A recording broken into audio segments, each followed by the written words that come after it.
Well hey, I'm Norva Ragnor, and thank you for joining me in my first ever Halloween special.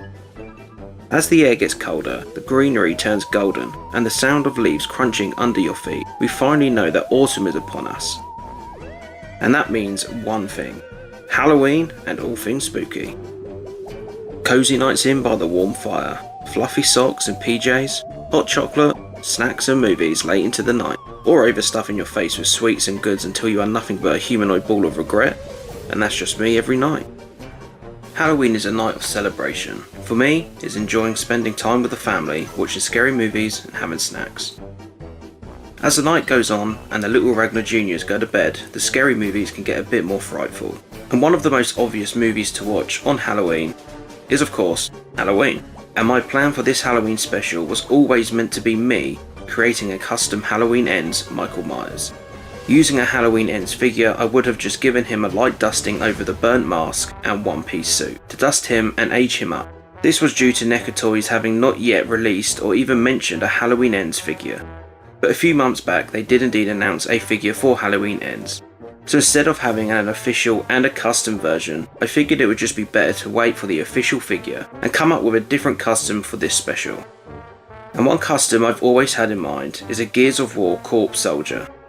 When playing the Gears campaign, you come across many COG soldier corpses laying across the battlefield, and they even made it a skin for the COG soldier in the later games. So let's get to the making process and get this custom made. As stated earlier, the custom is going to be based on the Gears of War COG Gear Corpse skin from the Gears multiplayer. This is one of my favourite COG soldier skins to use in the multiplayer or for Horde, so I'll be using this as a rough guide for what it is I plan to do.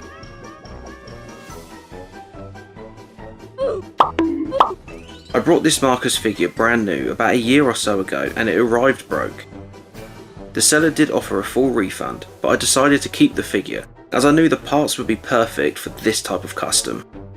I have stripped this figure of its hands and belts, but I have spare hands I can use, and the belts aren't necessary, but the majority of these parts will be used. Here in the UK we had a branch of high street stores called Wilko, who have recently gone out of business. These stores always did great seasonal items, and before closing they had a huge sale and I saw this skeleton in their Halloween section. I knew they'd be great for a custom, so I decided to get 5. These are always going to be handy for customs, photography shots and future projects.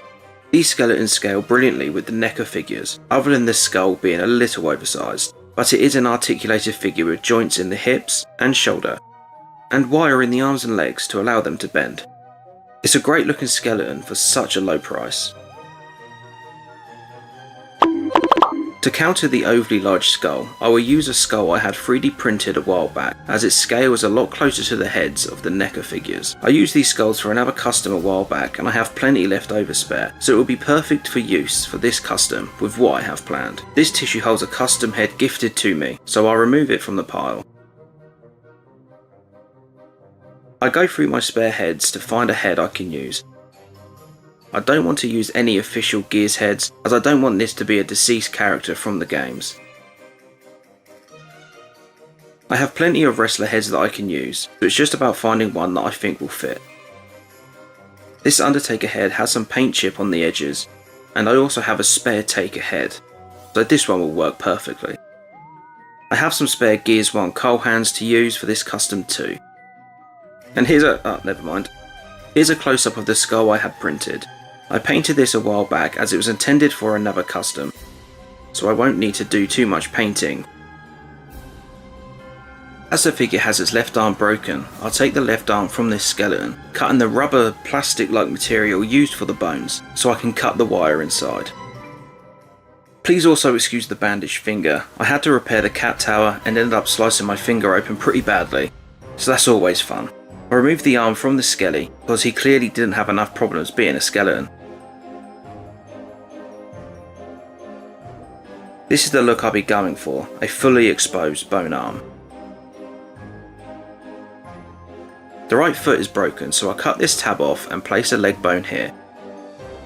So I repeat the same process with the leg as I did the arm.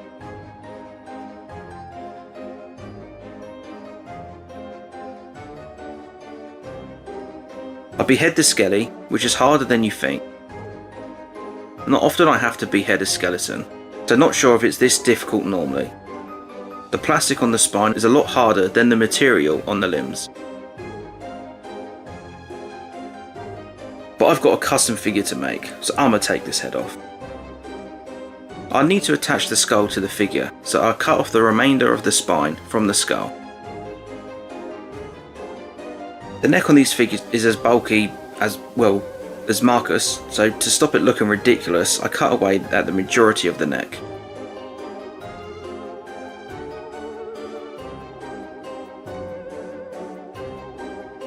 I leave a bit of the neck to help achieve the finished look I'm aiming for. I take the left hand from the Gears 1 Cole figure and remove the tab that is used to attach it to a forearm. This will make it a little bit easier to attach to the skelly arm.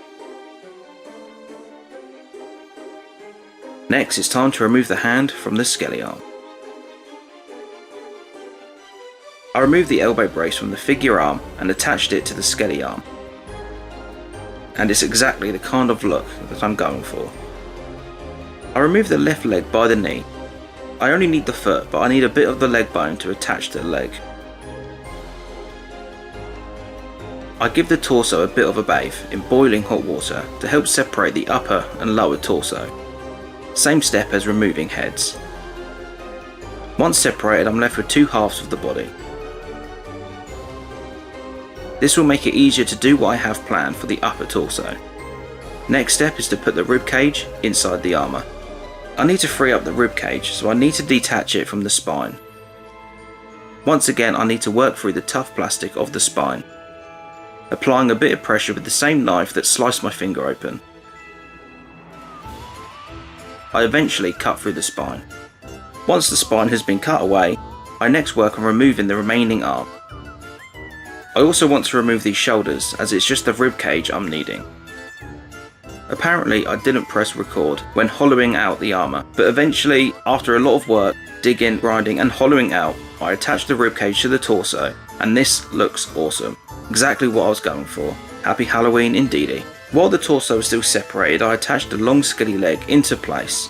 I drill a hole into the figure leg and slide the bone inside, and use super glue to hold the leg in place. I do a quick check to make sure the ribs don't prevent the torso from going back together, and also gives me a decent look at how the full torso will look. I attach the skelly arm. I cut the end of the bicep, drill a hole and place the arm inside. The arm is longer than the figure's arm, so I have to give that a fix. I also attach the right Cole hand to the wrist. I attach the last foot, again drilling a hole, filling it with glue and just shoving it right up in there, like you do. With two skelly feet, this figure is unable to stand, but that's okay, as he's going to be laying down mostly, as he is in fact a corpse. This skull is perfectly sized with this head, so time to give the head a skull. I do this by cutting the head in half and hollowing out the plastic so the skull can fit inside. Once hollowed, the skull slips in nicely and gives me this grotesque look. Exactly what I'm after. With the arm size corrected and head attached to the torso, I can finally see how it's coming along. I used a technique I learned from my good friend LJ, so another shout out to him for this tip. I used a red hot glue stick as blood, as I had no intentions of using the green stuff modelling clay and painting it red. So this was an easier option and gave a better look and effect of gore. I cover the entire joint and do some splatter effects along the bone. The idea for the damage of this gear is that he was too close to a grenade. With the brutality of the Locust well known, them having a grenade that shreds instead of dismembers wouldn't be far-fetched. And that's the idea here. He was too close to a grenade that did enough damage to blow his armour and flesh from the bone, but not close enough to lose any limbs.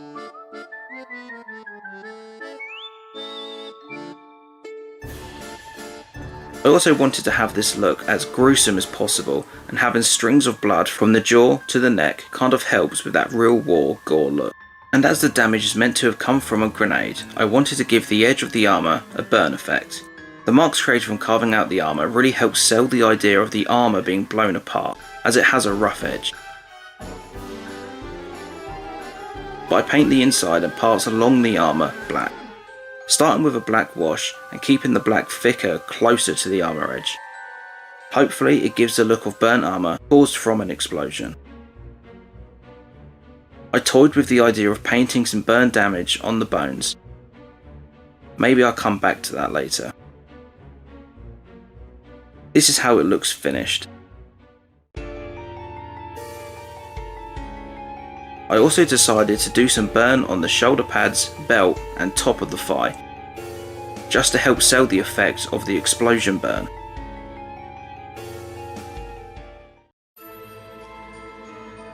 And that is this custom complete.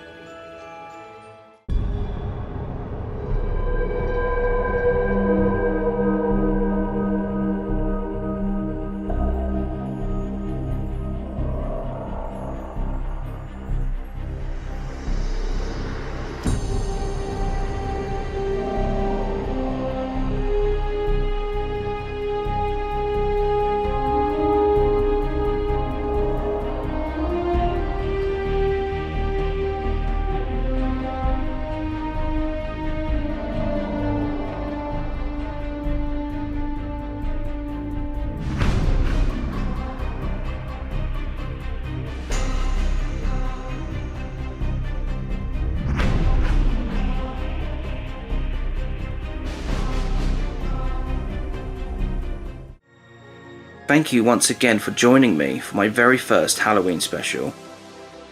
I hope watching this grotesque creation helped put you in the spooky spirit.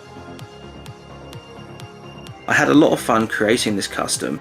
It's one I've had planned for over a year, and to finally get it done and have it in front of me is an awesome feeling.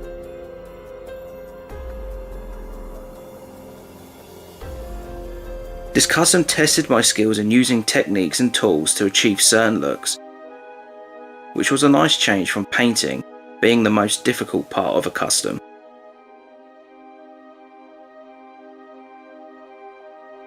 However you spend your Halloween, I hope it's a frightful one for you. Happy Halloween, and as always, stay safe.